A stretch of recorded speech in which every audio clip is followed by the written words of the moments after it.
John Madden is one of the greatest football figures of all time. A champion, Hall of Famer, legendary head coach, video game icon, and commentator. He was a legend, one of the most respected men in football. If the NFL had a human logo like the NBA, John Madden would be on a short list of people to be considered. He was and still is one of the greats. It's December 10th, 1995, one of the 31,309 days John Madden lived. And on this day, he's a commentator, calling a great game, Eagles-Cowboys, when something peculiar happens in front of him. The score is 17-17, tied game. The clock is running down. 2 minutes 7 seconds. 2 minutes 6 seconds. It's 4th and 1 on the Cowboys' own 29-yard line. 2 minutes 5 seconds. Head coach Barry Switzer calls a play. 2 minutes 4 seconds. 2 minutes 3 seconds. The offense lines up to the bewilderment of John Madden. I think they cannot go for it here. 2 minutes 2 seconds. 2 minutes 1 second. 2 minutes. Smith gets the carry. He doesn't make it. No, that's a bad call. You can't do that. Look at the Eagles. They know that call can No good. The Eagles take over on downs. Somehow, fate was on the Cowboys' side in that moment. As it turned out, the line judge ran onto the field milliseconds prior to the snap to blow the play dead for the 2-minute warning. And after some confusion, the Cowboys got the ball back, and it's still 4th and 1 on the 29-yard line. Barry Switzer, after experiencing the football equivalent of divine intervention, makes a decision. He runs the exact same play. Same play. Didn't get it again. Didn't get it again. That's unbelievable. This is unbelievable. What in the heck is going on? The Eagles stop them again, kick a field goal, and win the game. America was shocked. How could Barry Switzer possibly make the same mistake twice? And the great John Madden uttered a single phrase. Yeah, they deserve to lose. They deserve to lose. This quote serves as a powerful lesson, present everywhere, in history, politics, business, and sports, that even the greats are wrong sometimes.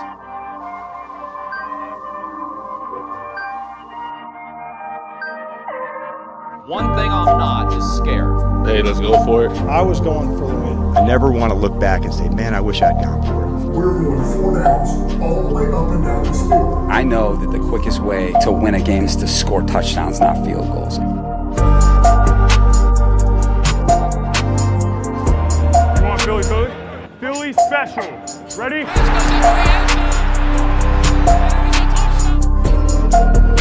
Sure. Price, quick throw in the flat. Thielen makes the catch. Oh, this is aggressive. And look at the catch. Feet in, yes or no. Touchdown Packers. Devontae Adams.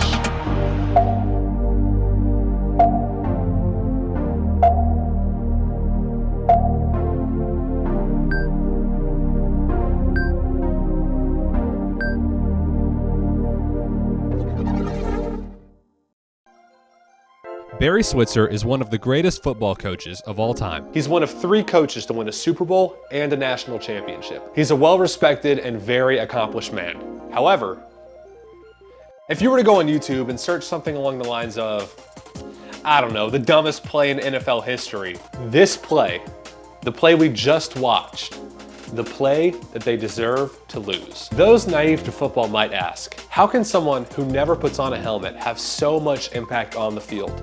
Or more simply put, how is this the dumbest decision in NFL history?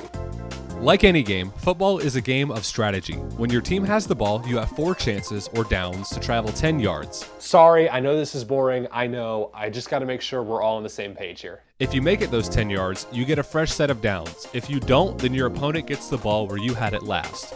That means if it's 4th down, your last chance, and you know the odds of you making it to the marker are slim, then you don't want to try for the first. So instead, you punt the ball away, resulting in your opponent getting the ball with far, far worse field position.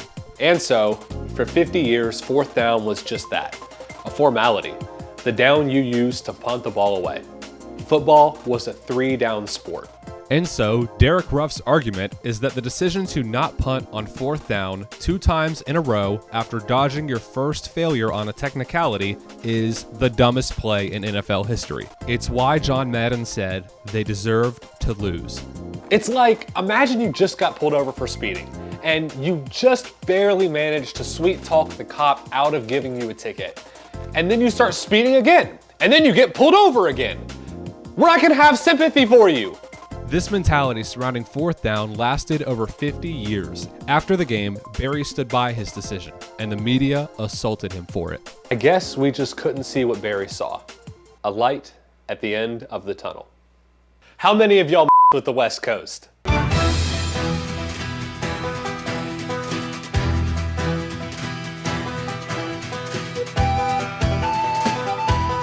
Dr. David Romer is a professor at the University of California, Berkeley. When you look him up on ratemyprofessor.com, which, if you don't go to college or are too old to know what that is a website used to post reviews of professors when you're looking at what classes to register for. He has an average rating of 4.4, which is pretty good. When reading the reviews his students wrote, he comes off as a tough but fair kind of man.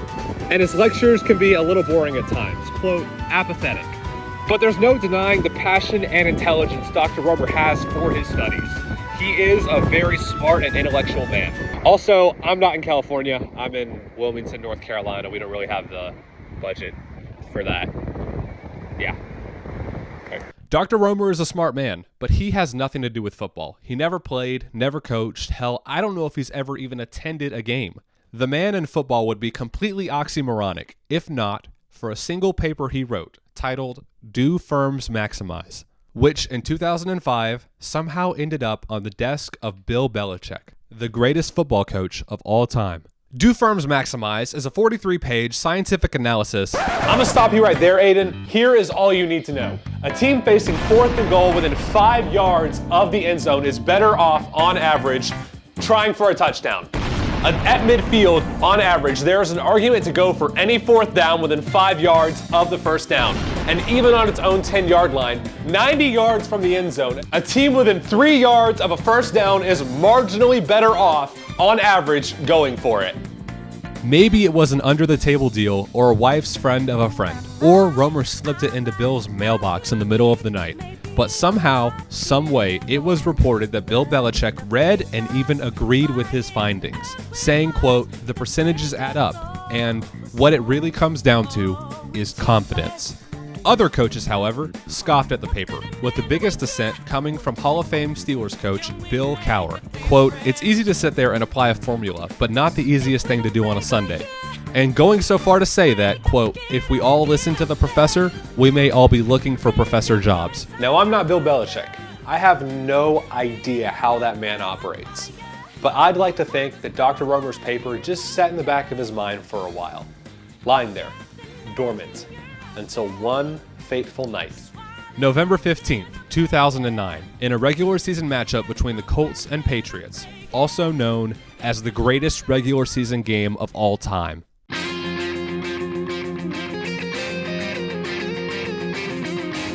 What it really comes down to is confidence.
Now, in this pivotal moment at the end of the game, with the Patriots having the ball, Belichick decided to go for it.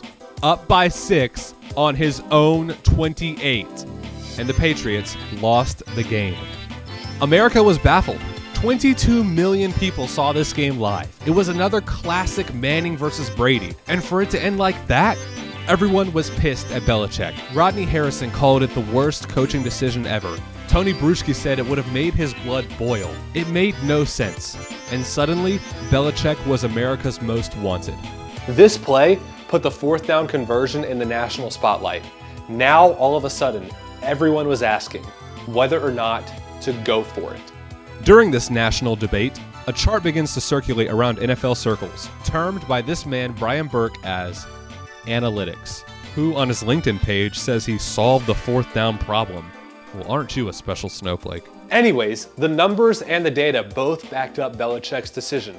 Let's just look at the chart. 4th and 2 from your own 28 is neutral. So neutral, 50-50, it's a coin toss. And I don't know about you, but if I can devolve whether or not I beat prime Peyton Manning into a 50-50 decision, I'm taking that every time. Mathematically, it made sense. The data wasn't just theoretical anymore. It was practical. It was no longer a question of if, but who. Who had the balls to embrace analytics and go for it? This is Ron Rivera.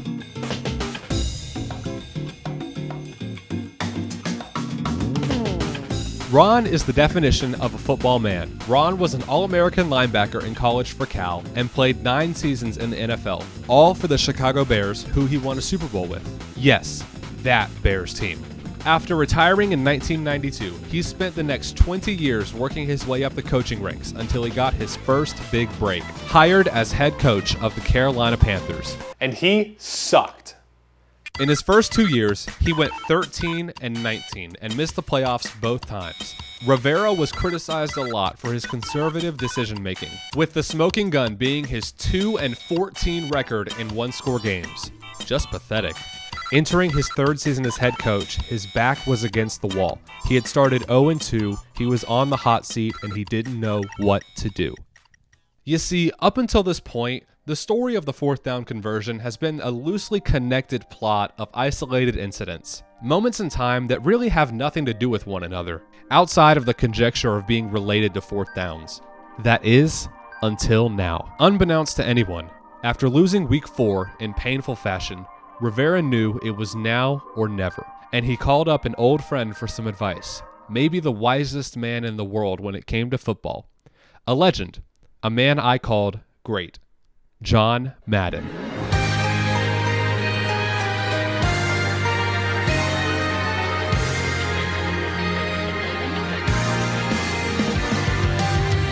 I have a friend named John Madden. He said, you know those 13 games you lost?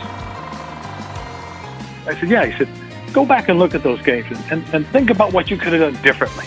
So I did. I went back. I looked at those 13 games. He said, what did you learn?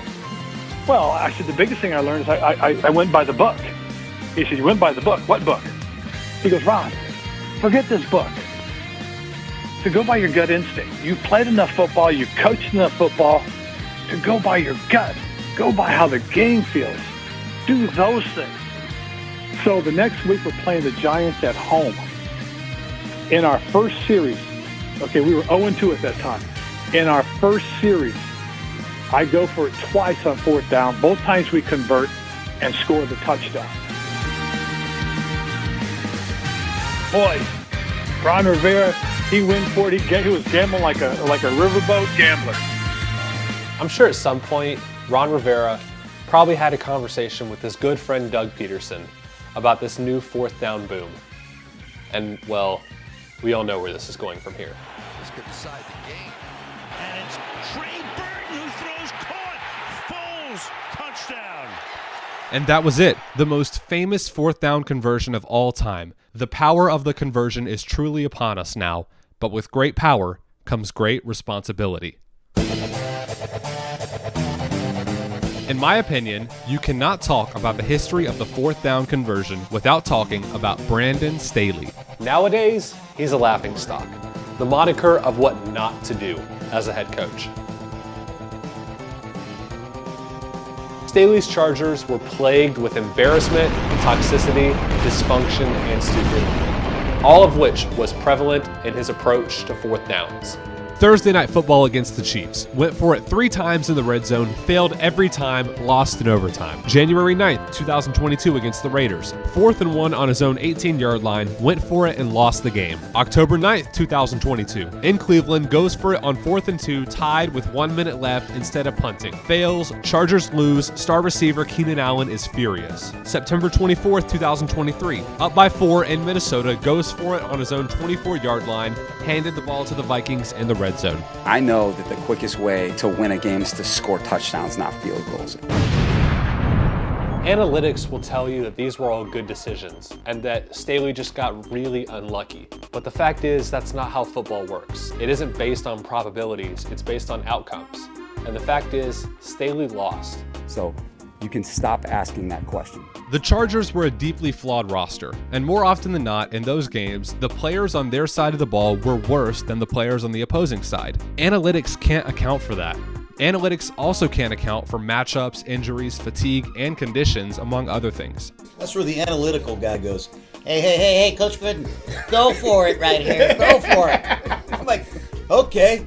We go for it, we get stuffed. And I go, hey, fuck you up there, you fucking idiot! Okay, here's the thing, I'm gonna level with y'all. When I make these big, grand, complex videos about football like this one, I like to get perspective from my friend Chris on this. I never played football, and I don't want to come off as a pompous, pretentious poser who acts like they know more than they do. But Chris did play, wide receiver and quarterback to be specific, so I wanted to get his perspective on this 4th down revolution we're living through.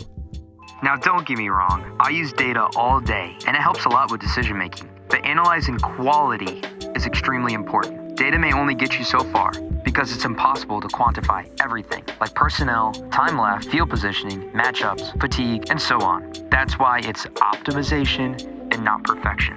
It's a game of inches before a game of zeros and ones. Football coaches would have PhDs if it was that much of an advantage. So we got all these pieces, right? Moments in history, some good and some bad. But what do we do with all of it? Simply put, who is the most successful 4th down team of all time?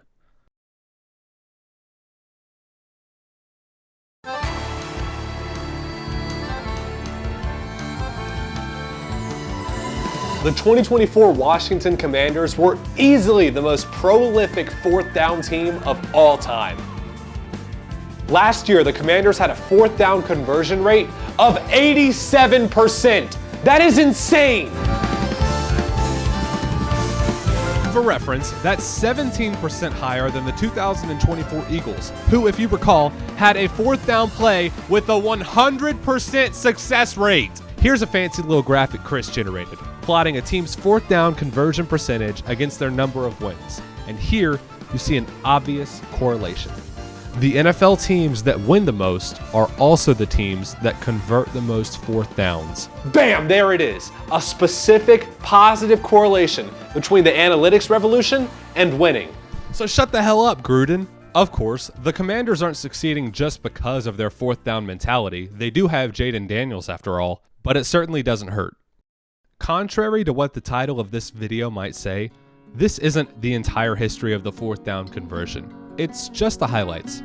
That's because the history of the 4th down isn't predicated by some eureka moment. It wasn't a single smart nerd in his basement. It is the history of a decades-long interwoven web, a tapestry of failures and successes, all revolving around this one play. That is what football is, a tapestry.